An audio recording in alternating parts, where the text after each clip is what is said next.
Right to Rev Nason Baluku aizire kukwatiraho Esther Mbambo ow'emyaka 36 y'obukuru owiba Hassan Kadogo yatemereho mukono yombi ekaragara akamutemana n'aha mutwe bwa nyuma yo kugira obutekereza no mu kwa kashatu omwaka ogwo. When I heard that Esther has survived death after hospital, I thought her as a woman, she has to live. She has to get a living, and that living could help her to look even after the children, because I had been told that the husband has been arrested, is already in prison. That implied that the responsibility for the family was for Esther. Bishop Ogu agumize mu ajumiriire obutabanguko bw'omu maka obwegyese mu kicweka kya RWENZORI. It's my prayer that we come together, we join hands, both government, the cultural institution, so that domestic violence is mitigated. If it is not mitigated, people to experience the Esther life would still be there.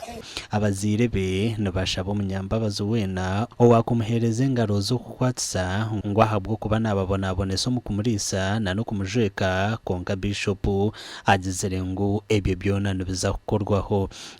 Twamaba newe ngetuwaticha akatubanira amaboko netwirirako kusangwa tukalangira omubiri ni munene eri mulisya eri moya eri mwambalya eri kolo buli mubiri wose tukamukola rawo tuleba n'omundu ekatuwatika yana byala akabinyama tutsone nyama kola kintu kyamwe ni manene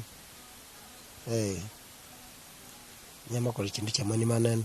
Number 2, I thought that Esther should regain her arms, because as a woman she still requires some arms.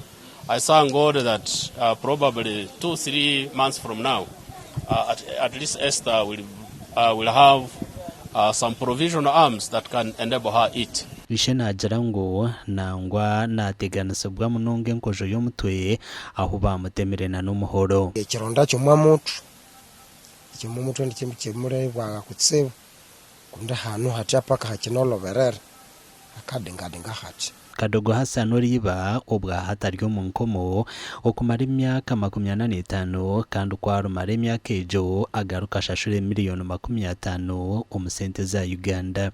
Amakuru agagasha kwa Gilbert Muhanguzi.